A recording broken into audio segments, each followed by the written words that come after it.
வணக்கம் ஜோதி நண்பர்களே. தமிழ் புத்தாண்டு வருட ராசி பலன்கள். தமிழ் வருடங்கள் மொத்தம் 60. அதில் 38வது வருடமாக இந்த தமிழ் வருடம் ஆரம்பிக்குது. இந்த தமிழ் வருடத்தினுடைய பெயர் குரோதி. இந்த பெயரினுடைய அர்த்தமே இந்த ஆண்டு எப்படி இருக்கும் அப்படிங்கிறத நமக்கு உணர்த்துது. ஏற்கனவே போன தமிழ் வருட பலன்கள், அதாவது சோபக்கிருது தமிழ் வருட பலன்களில் ஒரு விஷயத்தை நான் மென்ஷன் பண்ணியிருப்பேன். அதாவது இனி அடுத்தடுத்து வரக்கூடிய ஆண்டுகள் கொஞ்சம் கொஞ்சமாக மோசமாகிக்கிட்டு இருக்கும் அப்படிங்கிறத. ஸோ அதனுடைய தொடக்கம் தான் இந்த குரோதி தமிழ் வருடம் அப்படிங்கிறத புரிஞ்சுக்கணும். ஸோ பொதுவான வகையில் இந்த குரோதி தமிழ் வருடத்தை எப்படி விளக்குறாங்க அப்படின்னா, அந்த வருடத்தில் நிறைய ஏற்றத்தாழ்வுகள் இருக்கும். எல்லா விஷயங்களுமே இரட்டைத்தன்மையோடைய வேலை செய்யும். சரின்னும் எதையும் எடுத்துக்க முடியாது, தவறு அப்படின்னு எதையும் எதிர்க்க முடியாது. இதனால் இரு தரப்புகள் அப்படின்னு பிளவுபட ஆரம்பிக்குது. ஸோ இரு பிரிவுகளாக பிரிஞ்சிட்டாலே நீ பெருசா நான் பெருசா அப்படிங்கிற மனோபாவம் இயல்பாகவே உருவாக ஆரம்பிச்சிடும். இதனால் இந்த குரோதம், பகை, சண்டை சச்சரவுகள், மனஸ்தாபங்கள் போன்ற விஷயங்கள் உருவாகுது. ஸோ நார்மலாகவே இந்த குரோதி தமிழ் வருடங்கள் வரும்பொழுதெல்லாம் பார்த்தீங்கன்னா நாடுகளில் தேவையில்லாத விரோதம், போட்டி பொறாமைகள், சண்டை சச்சரவுகள், வழக்குகள் அதிகமாகிறது. களவு, சூது போன்ற விஷயங்கள் அதிகமாகிறது. ஆசை காட்டி மோசம் செய்யக்கூடிய விஷயங்கள் இப்படியெல்லாம் நடக்கும். இது ஒரு பக்கம் நடக்க, நல்ல விஷயங்கள் அப்படிங்கிறதும் சைலண்ட்டாக கண்ணுக்கே தெரியாமல் ஒரு பக்கம் நடந்துக்கிட்டு தான் இருக்கும் அப்படிங்கிறதையும் சொல்கிறாங்க. அது வெளிப்படையாக தன்னை வெளிக்காட்டி கொள்ளாது. அது ஏன் தன்னை வெளிக்காட்டி கொள்ளாமல் இருக்குது அப்படின்னா, இரு பிரிவுகள் ஏற்படும் பொழுது மோசமான குணம் படைத்தவங்க அதைய வச்சு மிஸ்யூஸ் பண்ணவும் ஆரம்பிச்சிடுவாங்க. ஸோ நல்ல விஷயங்கள் அப்படிங்கிறது இந்த காலகட்டங்களில் வெளிப்படையாக இருக்காது. அது ஒரு மறைபொருளாகத்தான் செயல்படும் அப்படிங்கிறத குறிப்பிட்றாங்க. அதனால் இந்த காலகட்டங்களில் கண் முன்னாடி பார்க்குறதையும் கேட்குறதையும் வச்சு எந்த ஒரு விஷயத்தையும் அவசரமான முடிவு எடுத்துடாதீங்க. பொறுமை, நிதானம், பகுத்தாராயக்கூடிய திறன் இந்த காலகட்டங்களில் எல்லாருக்குமே தேவைப்படக்கூடிய ஒரு விஷயமாக இருக்குது. ஆல்ரெடி பொதுவான நாட்டு நடப்பின் வகையில் இது எல்லாமே போன ராகுகேது பேச்சிலேருந்தே நடக்க ஆரம்பிச்சிருச்சு. ஸோ அதனால் பொதுவான வகையில் நாட்டு நடப்பின் அடிப்படையில் பார்க்கும்பொழுது மனிதர்கள் ஒரு யதார்த்தமான வாழ்க்கை வாழ்வதற்கு கொஞ்சம் சுதாரித்து இருக்க வேண்டியதாக தான் இருக்குது.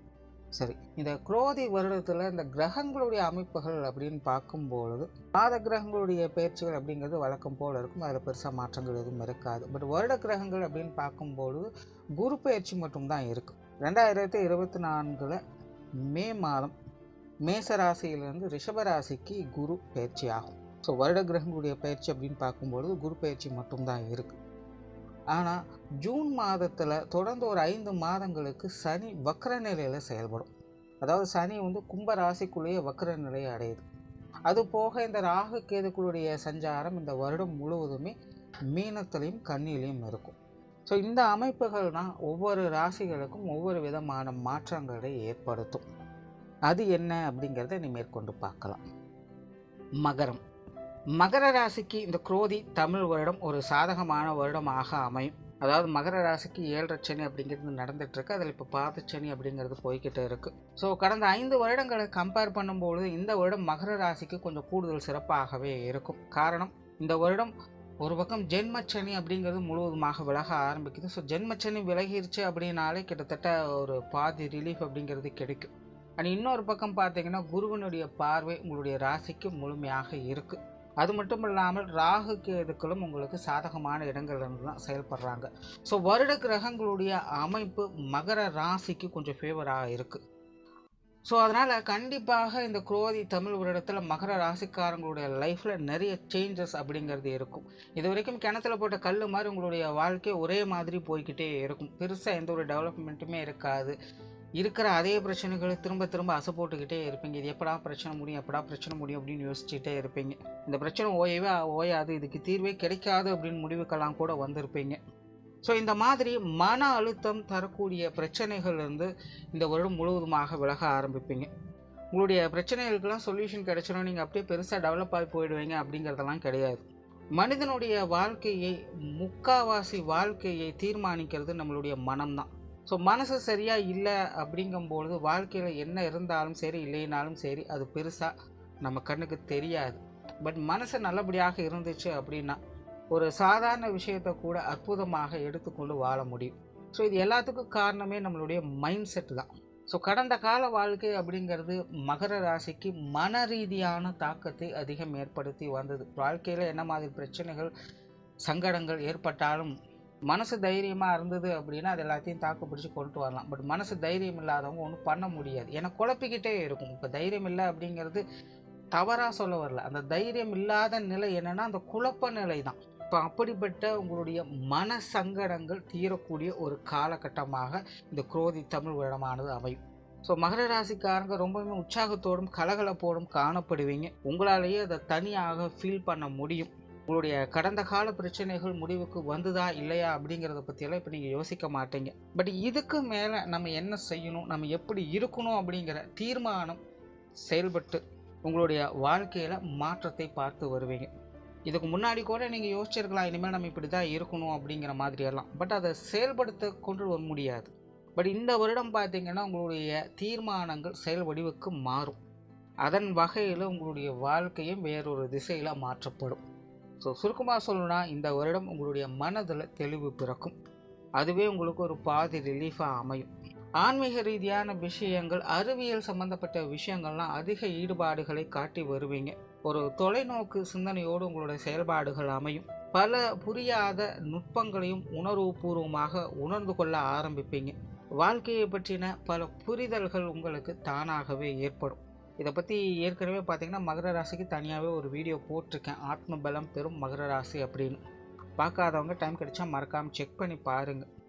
தொழில் வேலை உத்தியோக ரீதியாக மகர ராசிக்காரங்களுக்கு இந்த வருடம் ஒரு சாதகமான ஆண்டாக மாறுது. கடந்த சில வருடங்களாகவே தொழில் வேலை உத்தியோகம் அப்படின்னு வரும்போது மகர ராசிக்காரங்க ஒரு மாதிரியான ஸ்ட்ரெஸ்ஃபுல்லான விஷயங்களுக்கு ஆளாக்கப்பட்டு இருப்பாங்க. அதாவது டெவலப்மெண்ட் அப்படிங்கிறத பற்றி இல்லை, சிலருக்கு டெவலப்மெண்ட் ஏற்பட்டும் இருக்கும், சிலருக்கு வீழ்ச்சியும் அடைஞ்சிருப்பாங்க. பட் அதெல்லாம் ஒரு பெரிய விஷயம் அல்ல. என்ன இருந்தாலும் சரி இல்லைனாலும் சரி மகர ராசிக்காரங்க தொழில் வேலை உத்தியோக ரீதியாக ஒரு பெருசாக அக்செப்ட் பண்ணுற மாதிரி எதுவுமே இருக்காது. எல்லாமே பார்த்தீங்கன்னா கடமைக்காக செய்ய வேண்டியதாக இருக்கக்கூடிய விஷயங்களாக இருக்கும். நிறைய புதிய புதிய விஷயங்களில் உங்களுடைய இன்வால்மெண்ட் அதிகரிச்சிருக்கும். ஆனால் அதை சரியான முறையில் வெளிக்காட்டவே முடியாமல் ரொம்பவுமே சிரமப்பட்டு வந்திருப்பீங்க. தொழில் வேலை உத்தியோக ரீதியாக நிறைய டேலண்டான விஷயங்கள்லாம் வெளிக்காட்டி இருப்பீங்க. பட் அதனுடைய ரெகக்னேஷன்லாம் பார்த்தீங்கன்னா உங்களுக்கு முழுமையாக சேர்ந்திருக்காது. ஸோ இந்த மாதிரி தொழில் வேலை உத்தியோகம் சார்ந்த விஷயங்கள் மகர ராசிக்காரங்களுக்கு ஒரு மாதிரியான மன சஞ்சலங்களை கொடுத்துட்டு வந்திருக்கும்.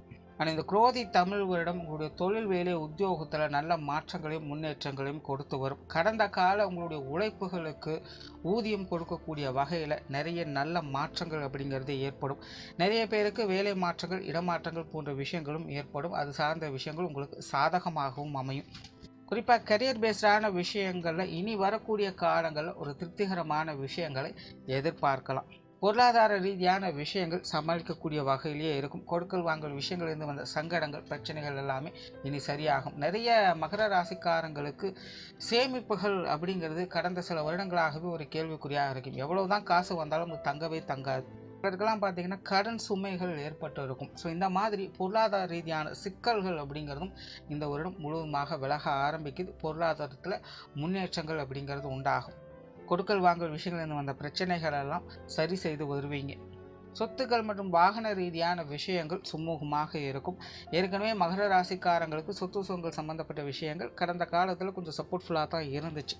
இந்த சொத்துக்கள் வகையில், வாகன ரீதியான விஷயங்களில் ஏதாவது ஒரு வகையில் உங்களுக்கு ஒரு சாதகமான அமைப்புகளை ஏற்படுத்தி இருக்கும். இந்த வருடம் அது சார்ந்த விஷயங்கள் கண்டினியூ ஆகுது.